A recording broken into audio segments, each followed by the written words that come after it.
Buenas tardes, soy María Fernanda Villanueva Casas y el día de hoy hablaré del tema protocolo de primeros auxilios en el campo deportivo para fisioterapeutas. Los temas abordados en esta sesión son el planteamiento del problema, el marco teórico, la metodología utilizada y los resultados obtenidos.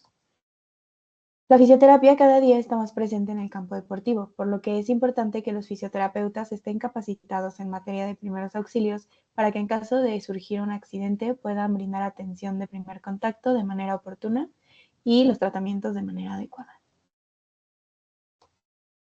El planteamiento del problema es que la fisioterapia en materia de primeros auxilios es un área muy poco desarrollada, pero de interés, porque al estar presentes en el campo deportivo pueden presenciar un accidente que requiera de intervención de primeros auxilios, por lo que la falta de capacitación de los fisioterapeutas en esta área es una problemática. La pregunta de investigación realizada para este trabajo es: ¿cómo implementar un protocolo de intervención de primeros auxilios para fisioterapeutas en el campo deportivo? Se crearon dos objetivos. El objetivo general, que es crear un protocolo de intervención de primeros auxilios para fisioterapeutas en el campo deportivo, del cual se derivaron tres objetivos específicos. 1. Diseñar un protocolo para brindar atención de primer contacto en caso de emergencia o urgencia. 2. Identificar y definir las lesiones de urgencia más comunes ocurridas en el deporte. Y 3. Analizar y plantear el tratamiento a realizar en cada una de las lesiones identificadas. Para entrar en el marco teórico es importante comprender tres definiciones. La del paramédico, que es aquel personal formado y capacitado y certificado para brindar atención médica prehospitalaria, desarrollando diferentes destrezas y habilidades para proporcionar en los tratamientos que se le da a los pacientes. Es el primer contacto en situaciones de emergencia y su trabajo es preservar e incluso salvar la vida. Un fisioterapeuta es aquel profesional de la salud que se encarga de desarrollar, mantener y restablecer el máximo movimiento y la capacidad funcional a lo largo de la vida. Y un primer respondiente es aquella persona capacitada en primeros auxilios a cualquier individuo que haya sufrido alguna lesión o accidente. Teniendo en cuenta estas tres definiciones, es importante que entendamos que un fisioterapeuta en el campo deportivo no va a suplir la función de un paramédico, sino que va a intervenir como un primer respondiente.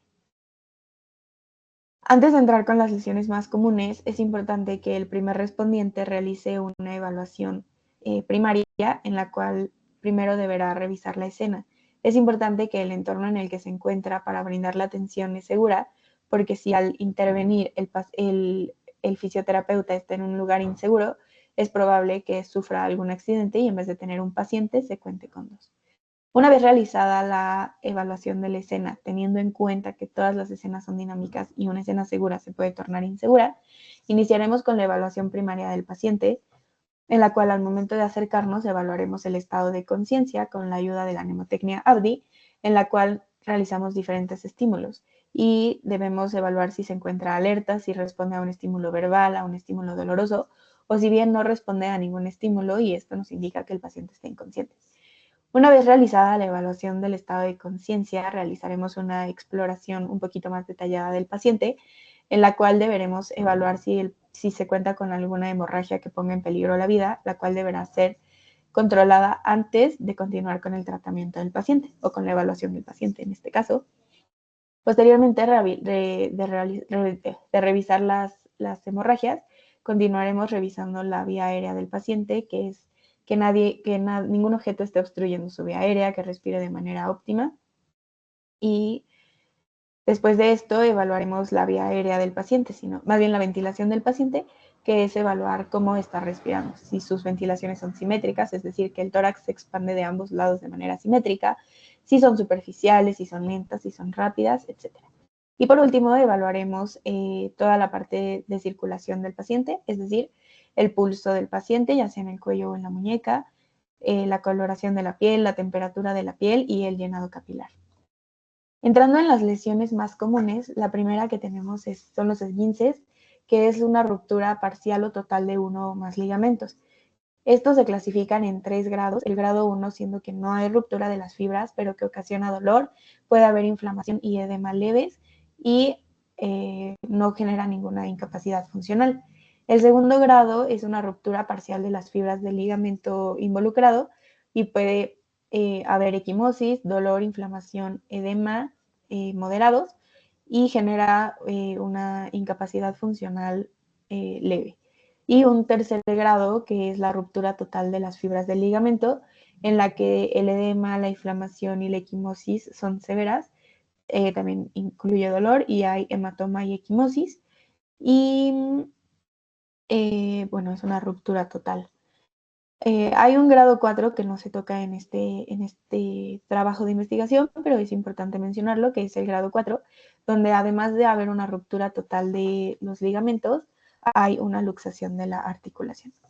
El tratamiento para los esguinces es el protocolo Peace and Love, el cual nos indica que debe de haber como una serie de pasos en la que se le aplica al paciente hielo, protección, que es un vendaje compresivo para inmovilizar un poco la lesión, la aplicación de crioterapia, como comenté, que es el hielo, y la elevación de la extremidad. Posteriormente es empezar a hacer cargas a tolerancia del paciente y ejercicios para reincorporarlo a su actividad.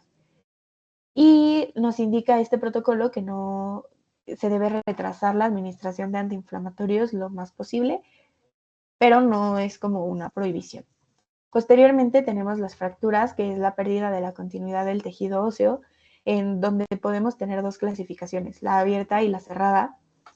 La abierta nos habla de una fractura que además de la lesión del hueso se ven afectadas la capa muscular, la capa adiposa y la capa de la piel, por lo que podemos alcanzar a ver el hueso. Y una fractura cerrada es cuando únicamente con la sintomatología y los signos que presenta el paciente podemos identificar que es una fractura. Los signos que menciono son deformidad, inestabilidad, crepitación, dolor, inflamación, y con esto podemos determinar que es una fractura o una probable fractura, porque un primer respondiente jamás va a poder dar un diagnóstico específico, son probables diagnósticos. Una vez identificada la fractura, lo que debemos hacer en caso de que sea abierta es primero contener la hemorragia o cubrir la hemorragia con apósitos estériles, pueden ser gasas, pueden ser apósitos, o lo más limpio que tengamos para poder cubrir esa hemorragia y evitar infecciones. Posterior a esto, tanto en la fractura abierta como en la fractura cerrada, hay que inmovilizar con una férula, ya sea una férula improvisada de cartón o bien una férula moldeable. Antes de colocar la férula es importante evaluar la función tanto sensitiva, motora y vascular, es decir, que el paciente tenga sensibilidad en la zona en la que está la lesión, que no se encuentre una coloración diferente a la del resto del cuerpo, es decir, que sea uniforme el color de la piel, que tenga sensibilidad y que tenga pulso en este caso. Una vez colocada la férula, es importante realizar esta evaluación nuevamente para ver que no se haya visto alterada ninguna de estas tres funciones. Y después de esto deberá derivarse a un sistema médico hospitalario.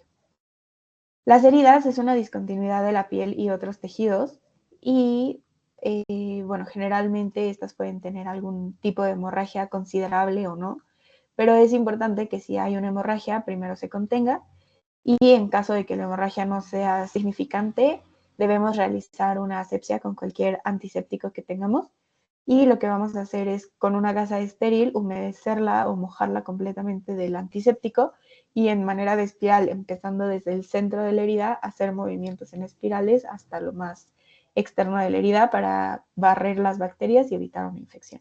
Posterior a eso, realizamos un vendaje en espiga que es cruzado y termina como en forma de X y se puede derivar o no al centro hospitalario. Posteriormente tenemos las hemorragias. Una hemorragia es una salida de sangre por los conductos o vías sanguíneas producida por una lesión y existe una clasificación de las hemorragias que son capilar, venosa y arterial. La capilar es como cuando nos raspamos, un puntilleo que ocasiona la salida de sangre y literal se ve como puntitos. Después tenemos a la venosa, que es un escurrimiento de sangre de un color oscuro, y la hemorragia arterial, que es un rojo mucho más brillante y que sale a chorros, pero de manera rítmica, como si estuviera pulsando. Esto porque va al ritmo de los latidos del corazón y es la más complicada de controlar. Para las hemorragias, el tratamiento que brindamos es colocar apósitos estériles. Se coloca un apósito y se llama presión directa. Si este apósito se llena completamente de sangre, no debemos retirarlo, sino continuar colocando apósitos y si la capa es muy grande podemos retirar algunos, pero es importante nunca retirar el primer apósito.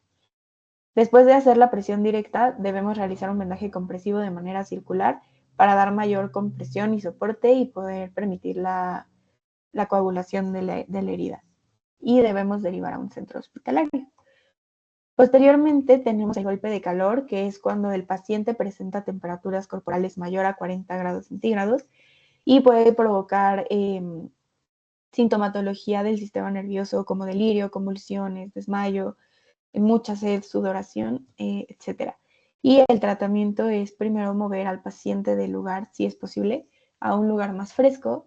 Posteriormente, colocarlo en decúbito supino con las piernas elevadas, ya sea con la ayuda de una banca, de una almohada, de una mochila, de lo que sea, pero que las piernas queden elevadas. Colocar compresas húmedas a temperatura ambiente, es importante que no sean frías porque si colocamos compresas frías puede descompensar al paciente y pues no es lo que estamos buscando en esta ocasión. Entonces colocamos apósitos o fomentos húmedos a temperatura ambiente en la nuca, en las axilas y en las ingles. Y es importante restituir líquidos con electrolitos orales. Posteriormente tenemos el desgarre muscular, que es una distensión muscular por movimientos excesivos, donde igualmente se clasifican en 3 grados. El grado 1, que es cuando no hay ruptura de la fibra muscular, el grado 2, cuando hay ruptura de la fibra muscular parcial, y el grado 3, cuando hay una ruptura total de las fibras musculares. Y el tratamiento, al igual que en los esguinces, es el protocolo Peace and Love. Por último, tenemos el paro cardiorrespiratorio, que es una parada súbita del corazón y de los pulmones, es decir, el paciente no tiene pulso y eventualmente va a dejar de respirar. Por lo que es importante que al identificar el paro cardiorrespiratorio se empiece con la reanimación cardiopulmonar, utilizando el protocolo de solo manos o bien un protocolo de 30 compresiones por 2 ventilaciones por 5 ciclos. Al momento de identificar el paro cardiorrespiratorio es importante que la persona que está dando la atención o bien si se cuenta con más personas que puedan ayudar, se solicite una ambulancia y se especifique de manera adecuada la situación. Y mientras continuar con el protocolo de reanimación cardiopulmonar y en caso de que el lugar en el que se encuentre cuente con un desfibrilador externo automático, es importante solicitarlo y utilizarlo siguiendo las indicaciones que el desfibrilador nos proporciona. La metodología que se utilizó para este trabajo de investigación, los materiales utilizados fueron artículos científicos, libros y webinars. El enfoque de investigación fue cualitativo, con un tipo de estudio exploratorio y un método de estudio de recolección de datos. Las técnicas para analizar los datos fue observar toda la bibliografía, los videos, los libros, analizar la información y posteriormente interpretarla para poder plasmarla dentro del trabajo de investigación. El diseño de investigación fue un estudio de caso donde se recolectaron datos para la investigación empírica y los criterios de selección, los sujetos de estudio que se utilizaron fueron pacientes en el entorno deportivo y las lesiones más comunes en el campo deportivo. La muestra fue un muestreo para estudio cualitativo de oportunidad, esto porque no se cuenta con mucha información sobre el tema y se tuvo que utilizar información tanto de otros países como de diversas instituciones para poder recopilar toda la información y poder plasmarla en un solo trabajo de investigación. Se utilizaron 2 variables, la variable dependiente, que fue el protocolo de intervención de primeros auxilios, y la variable independiente, que fue la intervención de fisioterapeutas en el campo deportivo. Y los resultados obtenidos se plasmaron en una tabla de resultados donde fueron especificadas las lesiones más comunes junto con sus tratamientos más óptimos de primer contacto. En la discusión es que las lesiones deportivas son recurrentes y que no se cuenta con personal de primer contacto que pueda brindar la atención de primeros auxilios. Y también se recopiló la información de las lesiones más comunes y el tratamiento más adecuado. Y por último, las perspectivas, que es realizar investigación de campo en caso de que alguien quiera continuar con esta investigación, para que se pueda analizar lo que realmente sucede en el campo deportivo y cómo es que se interviene ante estas lesiones. Y las conclusiones es que México carece de información estadística respecto a las lesiones deportivas, por lo que es primordial que el personal presente esté capacitado en primeros auxilios, ya que las lesiones son más recurrentes de lo que nos gustaría. El hecho de que los fisioterapeutas se encuentren capacitados en primeros auxilios da una mayor expectativa para que mejoren sus lesiones y recibir atención inmediata previene lesiones futuras o bien que se deteriore la lesión que ya ha sufrido el paciente. Muchas gracias.